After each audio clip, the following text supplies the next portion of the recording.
शाहू महाराज भी आजादी का, तथाकथित आजादी का, सो कॉल्ड इंडिपेंडेंस मूवमेंट में शामिल होने के लिए इनकार करते हैं। शाहू महाराज से ज्यादा समझदार हमारे लोग आजकल के पढ़े लिखे लोग हो गए हैं। ज्योतिराव फुले से भी हो गए हैं, शाहू महाराज से भी हो गए हैं। लाला लजपत राय अमेरिका में बाबा साहब आंबेडकर को मिलने के लिए गए और कहा स्वातंत्र्याच्या आंदोलनामध्ये, आजादी के आंदोलन में शामिल हो जाओ। बाबा साहब ने कहा नहीं।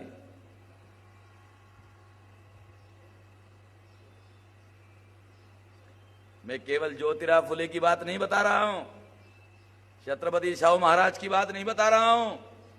बाबा साहब आंबेडकर ने भी सो कॉल्ड इंडिपेंडेंस आंदोलन में शामिल होने के लिए इनकार कर दिया।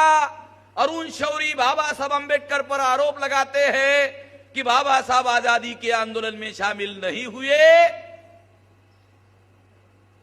ब्राह्मणों के आजादी के आंदोलन में शामिल नहीं हुए, ऐसा बोलना चाहिए था उसको। आरोप ऐसा लगाना चाहिए था, बाबा साहब आंबेडकर पर ऐसा आरोप लगाना चाहिए था कि ब्राह्मणों के आजादी के आंदोलन में बाबा साहब आंबेडकर शामिल नहीं हुए,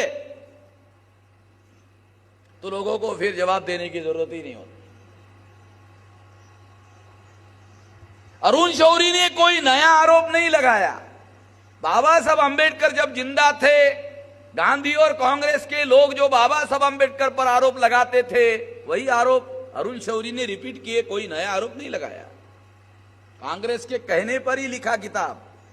आपको यह भी मालूम नहीं होगा, जगजीवन राम के घर में इस किताब को लिखा गया।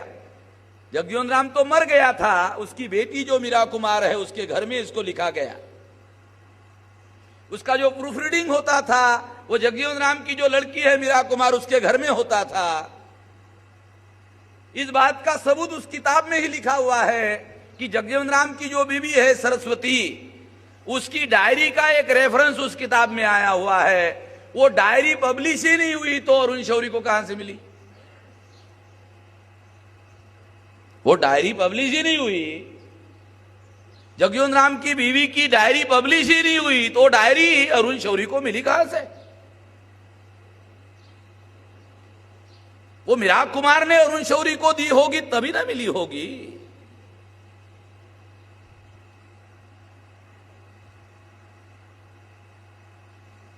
ज्योतिराव फुले तथाकथित आजादी के आंदोलन में शामिल नहीं हुए।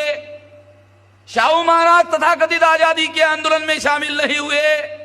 बाबा साहब आजादी के आंदोलन में शामिल नहीं हुए। उन्होंने लिखा, बाबा साहब आंबेडकर ने लिखा मराठी में, बहिष्कृत भारत में लिखा, पारतंत्र्यामध्ये ज्यांच्या आम्हाला बाता सहन होत नाही, स्वातंत्र्यामध्ये त्यांच्या आम्हाला लाथा खाव्या लागणार।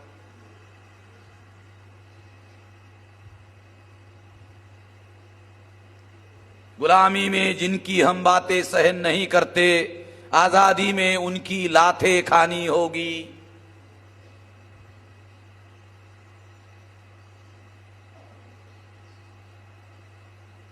ये जो आजादी का आंदोलन है, ये आजादी का आंदोलन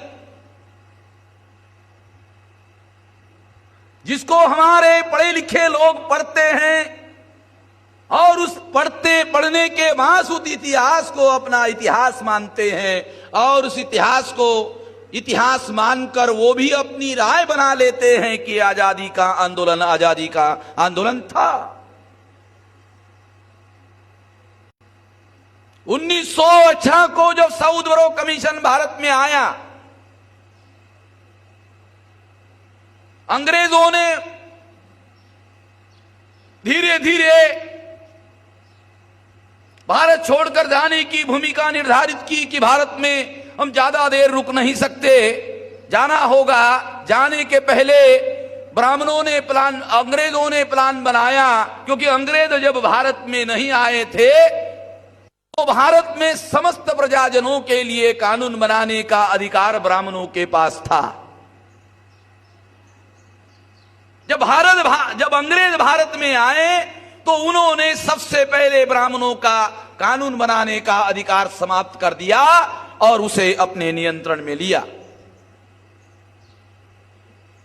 ब्राह्मणों का जो बीपीसी है, ब्राह्मण्स पीनल कोड, मनुस्मृति जो ब्राह्मण्स पीनल कोड है उसे रद्द कर दिया और उसके जगह आईपीसी, इंडियन पीनल कोड लागू किया।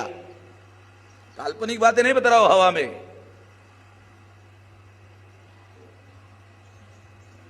जब अंग्रेजों ने सोचा भारत छोड़कर जाना होगा, तो उन्होंने सोचा कि भारत में कानून बनाने पर अंग्रेज जाने के बाद अकेले ब्राह्मणों का अधिकार नहीं होना चाहिए, इसलिए विधिमंडलों का गठन होना चाहिए और विधिमंडलों में भारत की समस्त प्रजाओं को रिप्रेजेंटेशन होना चाहिए। इसके लिए साउथबरो कमीशन 1918 को जब भारत में आया तो बाबा साहब अंबेडकर ने रिटन मेमोरेंडम सबमिट किया, रिप्रेजेंटेशन की मांग की। छत्रपति शाहू महाराज के कहने पर भास्करराव जाधव जो सत्यशोधक समाज के प्रेसिडेंट थे, उन्होंने भी मराठा समेत अदर बैकवर्ड क्लासेस के लोगों को विधिमंडल में रिजर्वेशन, रिप्रेजेंटेशन की मांग की। तो उस समय कांग्रेस के सबसे बड़े नेता बाल गंगाधर तिलक थे। अभी गांधी जी भारत के राजनीति में आए नहीं थे।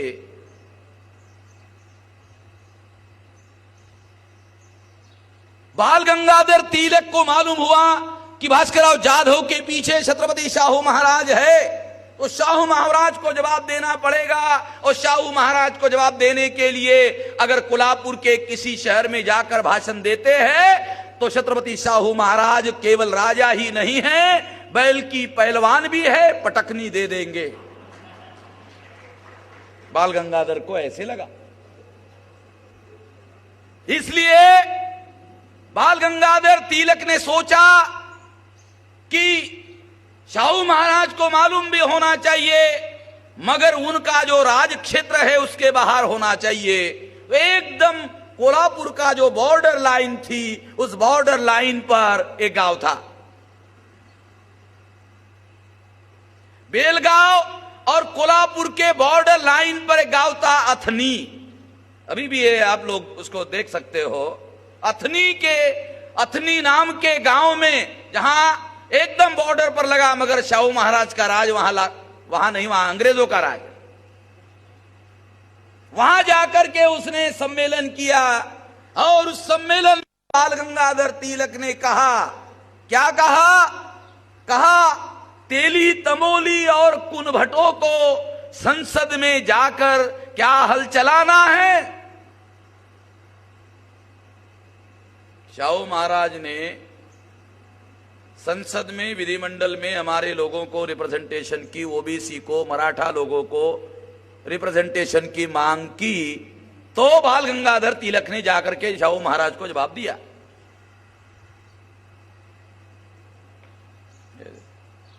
बाला को देना, लाओ ये।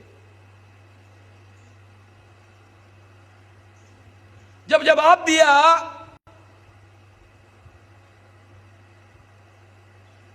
तेली, तमोली और कुनभटों को संसद में जाकर क्या हल चलाना है, पब्लिक मीटिंग में जवाब दिया। प्राइवेट में नहीं जवाब दिया, पब्लिक मीटिंग में जवाब दिया। और ये जो कुछ बोला, वो बोला हुआ केसरी नाम का जो अखबार, जिसका मालक, संपादक, प्रिंटर बाल गंगाधर था, उसमें ये छपकर आया।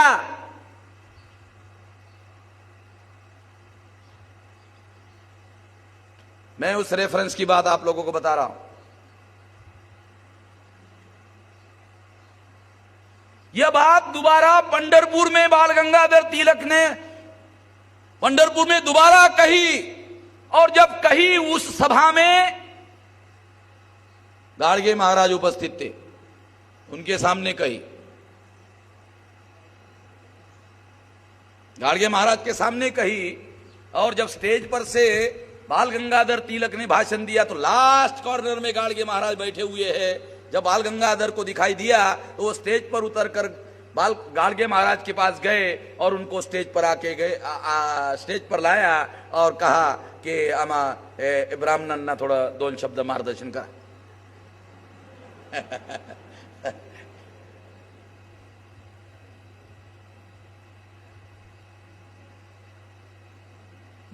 गाडगे महाराज ने ब्राह्मणों को मार्गदर्शन किया, क्योंकि अभी भाषण सुना था किसका, बाल गंगाधर का। क्या सुना था, तेली तंबोली और कुनभटों को संसद में जाकर क्या हल चलाना है, ये भाषण पंढरपुर में रिपीट किया।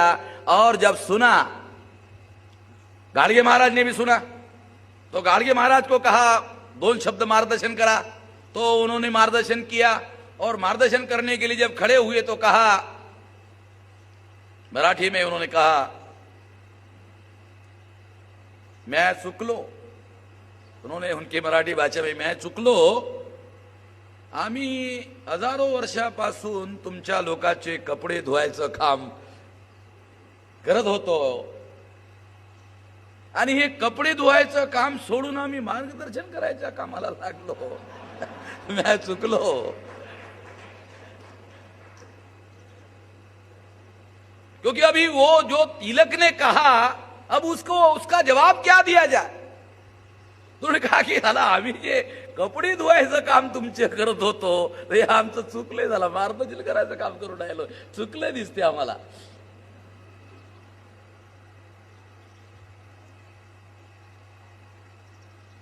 साथियों, बाल गंगाधर तिलक ने तेली तंबोली और कुनभटों को संसद में जाकर क्या हल चलाना है, ये बात कही, अखबार में छपी। हम लोगों को, आप जितने पढ़े लिखे लोग हैं, सब लोगों को एक पढ़ाई हमारे देश में पढ़ाई जाती है, और उस पढ़ाई में, किताबों में पढ़ाया जाता है स्वराज्य हमारा जन्म सिद्ध अधिकार है, और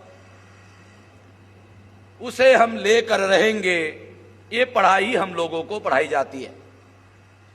स्वराज्य हमारा जन्म सिद्ध अधिकार है और हम उसे लेकर रहेंगे, ऐसा बाल गंगाधर तिलक का नाम लेकर हम लोगों को पढ़ाया जाता है।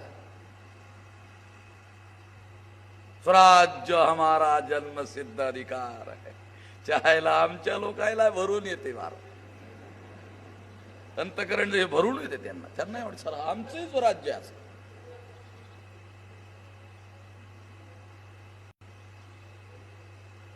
ये इतिहास हमारे पढ़े लिखे लोगों को पढ़ाया गया है। हमारा ये कहना है कि ये मत पढ़ाओ, ऐसा हमारा कहना नहीं है।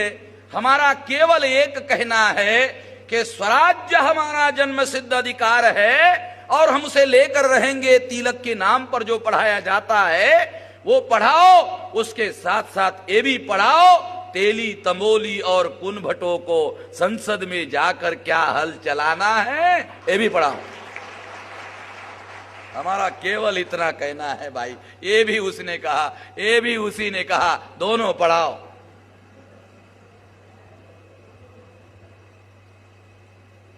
अगर वो इतिहास है ऐसा कहकर पढ़ाते हो, ये भी इतिहास है, ये भी पढ़ाओ।